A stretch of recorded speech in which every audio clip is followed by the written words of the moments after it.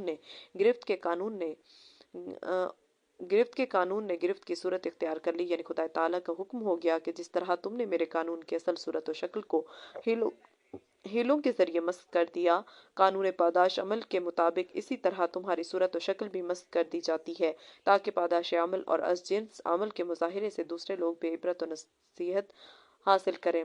چنانچہ حضرت حق جل مجدہ نے کن کے اشارے سے ان کو بندر اور خنزیر کی شکلوں میں مسخ کر دیا اور وہ انسانی شرف سے محروم ہو کر ذلیل و خوار حیوانوں میں تبدیل ہو گئے۔ مفسرین کہتے ہیں کہ سعادت مند جماعت کا جو حصہ امر بالمعروف و نہی عن المنکر کا فریضہ ادا کرتا رہا، اس نے جب دیکھا کہ متمرد اور سرکش جماعت کسی طرح حق پر کان نہیں دھرتی تو مجبور ہو کر اس نے ان سے ترک تعاون کر لیا اور کھانا پینا، خرید و فروخت، غرض ہر قسم کا اشتراک باقی نہ رہے۔ چنانچہ جس دن بد کرداروں پر عذاب الہی نازل ہوا تو ان کے معاملہ کی اس جماعت کو گھنٹوں خبر نہ ہوئی، لیکن جب کافی وقت گزر گیا اور اس جانب سے کسی انسان کی نقل و حرکت محسوس نہ ہوئی تب ان کو خیال ہوا کہ معاملہ دیگر گوں ہے، لہٰذا وہاں جا کر دیکھا تو صورتحال اس درجہ عجیب تھی کہ جس کا وہ تصور بھی نہیں کر سکتے تھے، یعنی وہاں انسانوں کی جگہ بندر اور خنزیر تھے جو اپنے ان عزیزوں کو دیکھ کر قدموں میں لوٹتے اور اپنی حالت اظہار کا اشاروں سے اظہار کرتے تھے۔ سعادت مند جماعت نے بحسرت و یاس ان سے کہا کہ کیا ہم تم کو بار بار اس خوفناک عذاب سے نہیں ڈراتے تھے؟ انہوں نے یہ سنا تو حیوانوں کی طرح سر ہلا کر اقرار کیا اور آنکھوں سے آنسو بہاتے ہوئے اپنی ذلت و رسوائی کا دردناک نظارہ پیش کیا۔ وَلَقَدْ عَلِمْتُمُ الَّذِينَ اعْتَدَوْا مِنْكُمْ فِي السَّبْتِ فَقُلْنَا لَهُمْ كُونُوا قِرَدَةً خَاسِئِينَ فَجَعَلْنَاهَا نَكَالًا لِمَا بَيْنَ يَدَيْهَا وَمَا خَلْفَهَا وَمَوْعِظَةً لِلْمُتَّقِينَ۔ سورہ بقرہ آیت 65-66۔ اور اے گروہ یہود، تم بلا شبہ اپنے پیش روؤں میں سے ان لوگوں کو اچھی طرح جانتے ہو جو سبت کے بارے میں احکام الہی کی حدود سے متجاوز ہو گئے تھے، اور ہم نے ان کے لیے کہہ دیا تم ذلیل بندر ہو جاؤ، بس ہم نے اس بستی کے ان بدبخت لوگوں کو گرد و پیش کے لوگوں کے لیے عبرت اور خدا سے ڈرنے والوں کے لیے نصیحت اور موعظت بنا دیا۔ وَاسْأَلْهُمْ عَنِ الْقَرْيَةِ الَّتِي كَانَتْ حَاضِرَةَ الْبَحْرِ إِذْ يَعْدُونَ فِي السَّبْتِ إِذْ تَأْتِيهِمْ حِيتَانُهُمْ يَوْمَ سَبْتِهِمْ شُرَّعًا وَيَوْمَ لَا يَسْبِتُونَ لَا تَأْتِيهِمْ كَذَلِكَ نَبْلُوهُمْ بِمَا كَانُوا يَفْسُقُونَ وَإِذْ قَالَتْ أُمَّةٌ مِّنْهُمْ لِمَ تَعِظُونَ قَوْمًا اللَّهُ مُهْلِكُهُمْ أَوْ مُعَذِّبُهُمْ عَذَابًا شَدِيدًا قالوا معذرة إلى ربكم ولعلهم يتقون فلما نسوا ما ذكروا به أنجينا الذين ينهون عن السوء وأخذنا الذين ظلموا بعذاب بئيس بما كانوا يفسقون فلما عتوا عما نهوا عنه قلنا لهم كونوا قردة خاسئين۔ سورہ اعراف 163 تا 166۔ اور اے پیغمبر، بنی اسرائیل سے اس شہر کے بارے میں پوچھو جو سمندر کے کنارے واقع تھا اور جہاں سبت کے دن لوگ خدا کی ٹھہرائی ہوئی حد سے باہر ہو جاتے تھے۔ سبت کے دن ان کی مطلوبہ مچھلیاں پانی پر تیرتی ہوئی ان کے پاس آ جاتی، مگر جس دن سبت نہ مناتے نہ آتی۔ اس طرح ہم انہیں آزمائش میں ڈالتے تھے بسبب اس نافرمانی کی جو وہ کیا کرتے تھے۔ اور جب اس شہر کے باشندوں میں سے ایک گروہ نے ان لوگوں سے جو نافرمانوں کو واعظ و نصیحت کرتے تھے کہا تم ایسے لوگوں کو بیکار نصیحت کیوں کرتے ہو جنہیں ان کی شقاوت کی وجہ سے یا تو خدا ہلاک کر دے گا یا نہایت سخت عذاب میں مبتلا کرے گا؟ انہوں نے کہا اس لیے کرتے ہیں تاکہ تمہارے پروردگار کے حضور معذرت کر سکیں کہ ہم نے اپنا فرض ادا کر دیا، اور اس لیے بھی کہ شاید یہ لوگ باز آ جائیں۔